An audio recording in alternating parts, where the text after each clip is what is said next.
Hi, this is Dr. Marty Klein with another video quickie. According to Dr. Debbie Herbenick's research recently published in the Archives of Sexual Behavior, American young adults or adolescents are having less sex and masturbating less than young people used to. For example, in adults aged 18 to 24, over a quarter reported no intercourse in the previous year.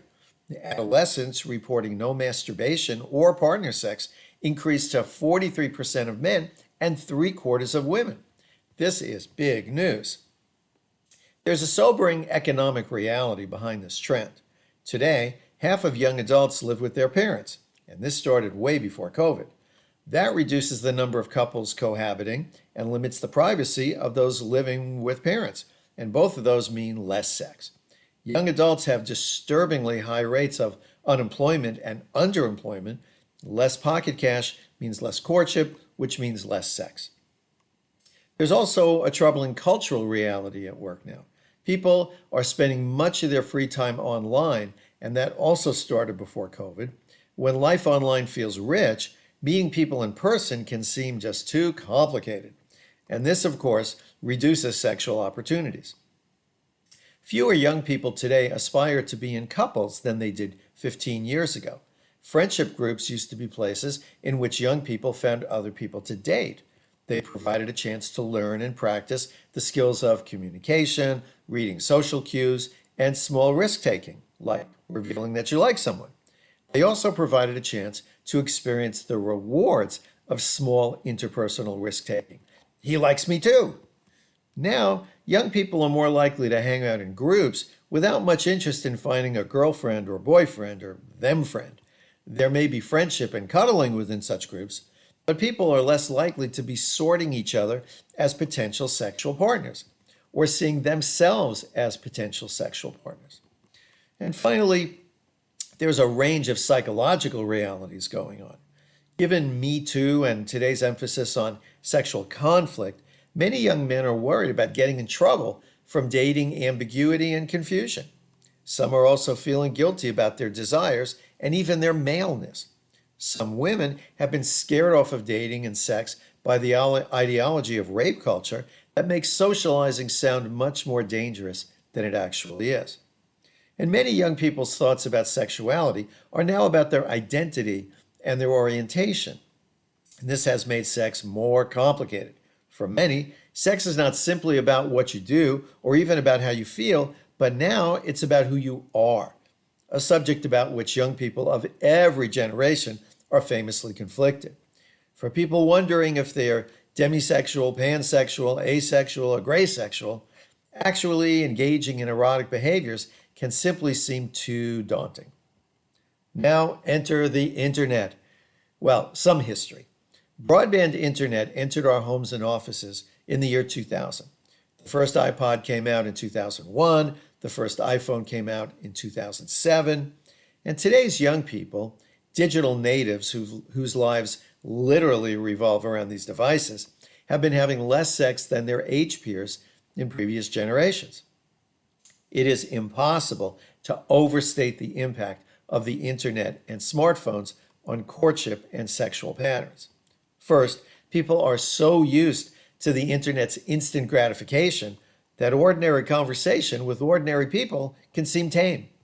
Everyone famously talks about America's shrinking attention span, but this change isn't just limited to books, movies, and speeches.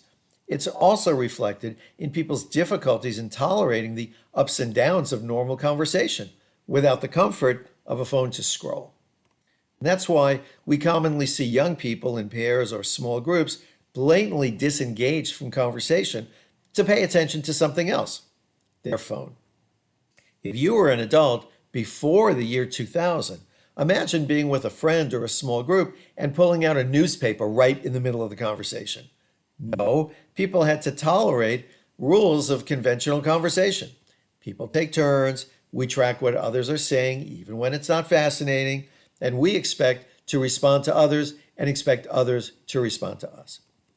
Dating simply can't offer the kind of moment-by-moment guaranteed stimulation of the internet and smartphones. And less dating, of course, leads to less sex. Similarly, Actual sex is less compelling than it used to be because it simply can't compete with the novelty and stimulation of the internet and smartphone. That stimulation doesn't have to involve porn, it just has to be constant, novel, and instant. Nothing in real life can compare to that, not even sex. In this context, the sex that young people are having right now is confusing in a new way. Many young people are almost panicking during the inevitable moments when actual sex becomes boring or ambiguous, or the unexpected or unwanted happens. And in therapy sessions, young people are now asking me, in ways they never asked before broadband internet, how am I supposed to get and stay excited during sex without anything else going on? Well, let's start by looking at teens, because not only are they having less sex, just like their older siblings, they're also masturbating less than teens of a generation ago. Teens of all genders. Is porn turning every teen into a masturbation junkie? Hardly. Totally not. Rather, young people who now consume porn before they've had much or any partner sex, young people are comparing themselves to what they see or read or listen to, and they don't always realize that they're watching fiction and fantasy. Understandably, they respond by feeling inadequate, ignorant, and ashamed. Their anxiety translates directly into lower arousal, lower enjoyment, and lower desire. While organized psychology and well meaning advocacy groups are encouraging young people to thoughtfully explore their idiosyncratic gender and sexual orientation, there is very little attention to the way these same young people are imagining actual sexual activity. They imagine it as complicated, dangerous, and something that's more symbolic than practical. As people get more involved with the internet, life has become more mediated. It takes place on Instagram, Twitter, and Facebook. Young people who lack previous real life sexual experience assume that the sex portrayed on the internet, that is porn, is real. And it trivializes their own real world senses, emotions, and needs. For example, for touching. As sex for young people becomes less and less about our five senses and more about images, it also becomes less a vehicle for connections between people. And thus, connection has become a weaker motivation for sex. Young people are also curious about sex than young people used to be. For better or worse, previous generations of young people felt that much of sexuality was mysterious. Understandably, but erroneously, many of today's porn consuming young people feel they've seen it all through porn, and so they're simply less curious and less motivated to investigate sex.